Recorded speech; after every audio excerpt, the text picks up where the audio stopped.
After taking a break to see Niagara Falls for the first time, it was time to get back to work.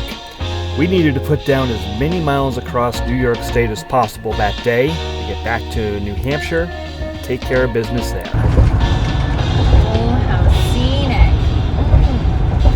Oh, look, more scenic, beautiful things in New York. Oh, so pretty.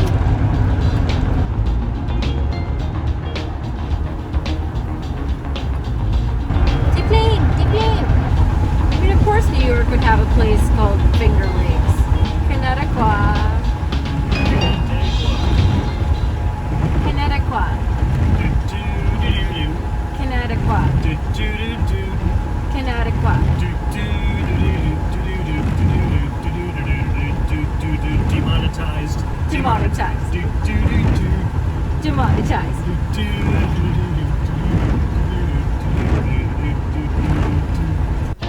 Yeah, we get a little punchy on these long highway slogs, but that's how we pass the time. It makes it fun and keeps things interesting for us. WMR, Reefer Express. Is it illegal in New York? I don't know. It's a very green truck, too. What is that?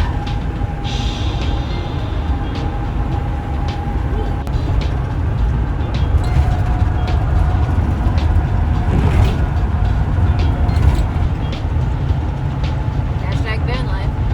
Let's just get ourselves a nice, quiet, country home way out in the middle of nowhere. Right next to the highway. We've heard of girls gone wild. Just wait till you'll see wheat gone wild. All this wild wheat. Right on the side of the highway.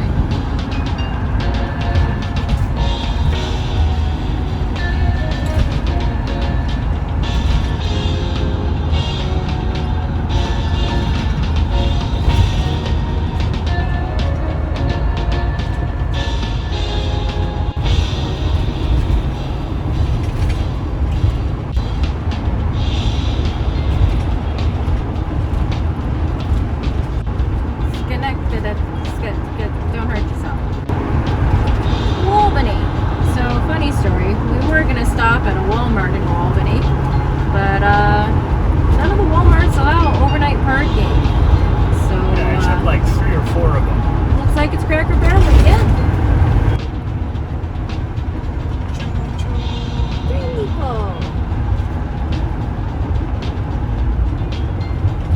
This is Florida, by the way. Typical Florida with all these causeways like this.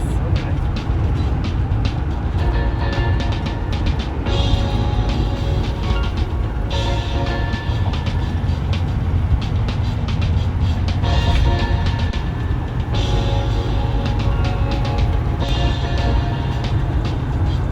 We spent another night at Cracker Barrel, not Denny's, then hit the road the next morning. Wonder how many cars have ended up in their yard after recent entry. Instead of punishing the van over Hogback Mountain in Vermont, or taking a major detour down the Mass Turnpike, we decided to head over the Mohawk Trail, one of my favorite roads to drive in western Massachusetts.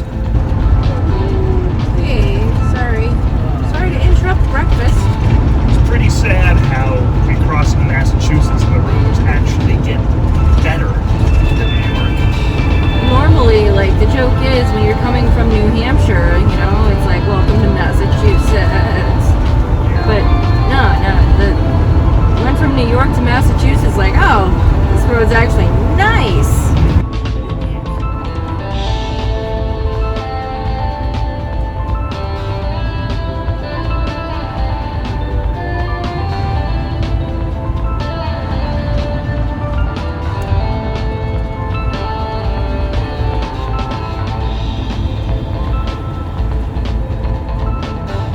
I went to school in North Adams, Massachusetts, so this was very well-known territory for me.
my KLR 650, which was actually made for this sort of thing.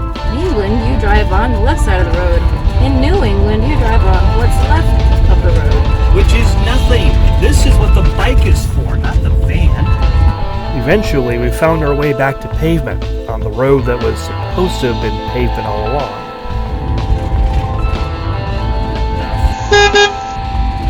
It's construction season.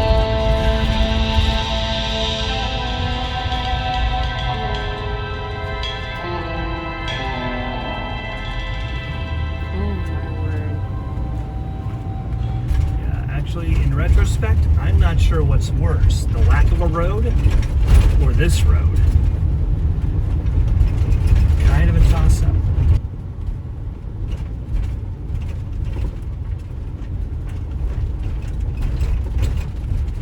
Finally free of construction, we continued down the Mohawk Trail, a scenic drive next to the river.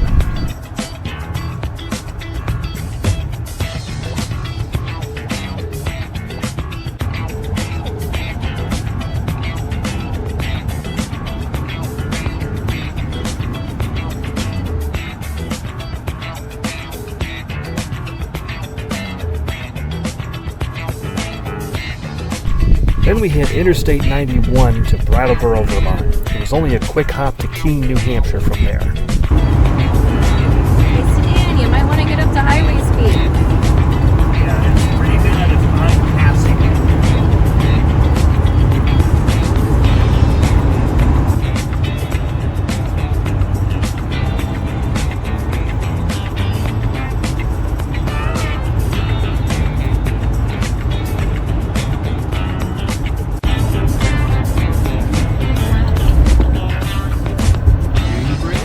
Same as the old bridge. Oh no, this one's in much better shape.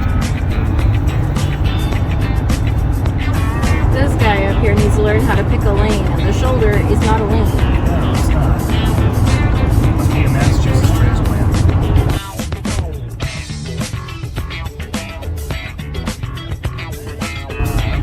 Didn't know we were going to do an autocross. Yeah. Since driving down the wrong side of the road, I'll drive down the wrong side of the road.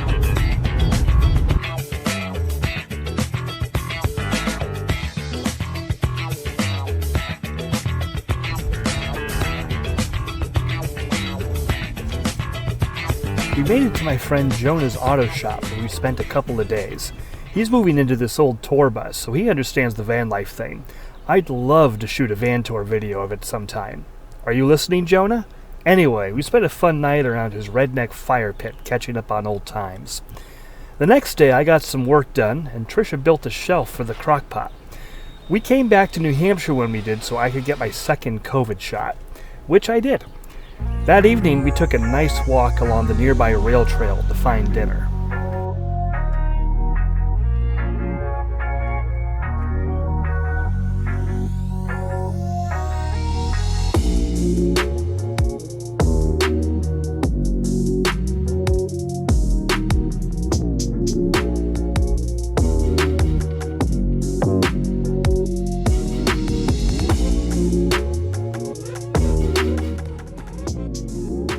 Then the shot caught up with me and I passed out.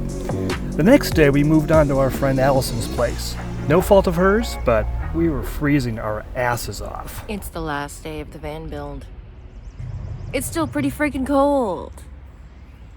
Welcome to just about May in New England. Ugh. So glad to be getting out of here.